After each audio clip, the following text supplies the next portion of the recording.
Kalau bos tengah nak cari satu Ford Ranger, nak kereta owner lama sudah convert sporty sama dengan garang punya.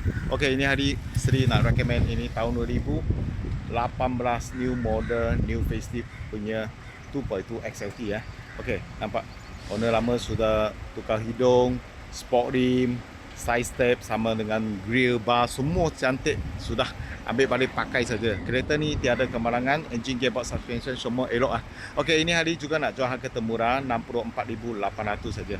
Ini juga boleh buat full loan lah. Kalau buat full loan bulanan dia 800 lebih sajalah, memang boleh kata mampu milik. Sekarang Misteri review ini kita kasih bos tengok. Selamat petang bos. Misteri baru dapat daripada owner. Ini kereta memang belanja banyak wang lah.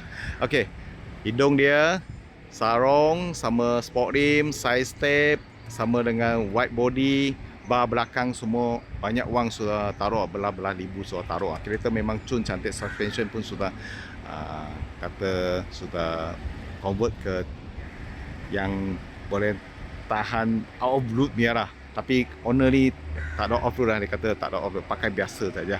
Okey, ini hari juga nak jual harga termurah 64,800 saja boleh dapat ini kereta 2018 2.2 XLT kereta cantik-cantik, cat masih ori sampai sekarang sampai sekarang.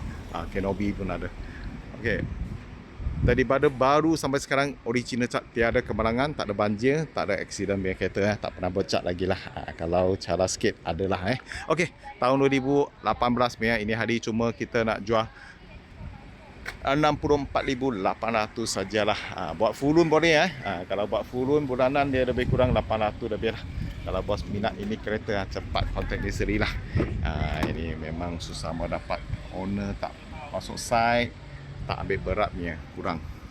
Okey, dalam pun elok cantik lagi. Badan pun tak tinggi 120,000 saja pun kira kurang pakai lah, kurang pakai. Belakang seat semua cantik-cantik lagi. Tahun 2018 XLT 2.2 auto. Okey, kereta sudah garang-garang, sudah cantik-cantik. Harga cuma 64,800, buat full loan 800 lebih sajalah. Kalau bos minat ini kereta, cepat kontak Misteri. Setiap hari Misteri akan post 2 video, tolong bos dapatkan kereta-kereta terpakai harga termurah dekat Malaysia. Sila follow Misteri punya video, sekurang-kurang boleh dapat kereta yang bos suka lah. Kalau ada rasa video ni bantu bos, sila comment, share, like sama follow Misteri punya video setiap hari. Thank you bos support.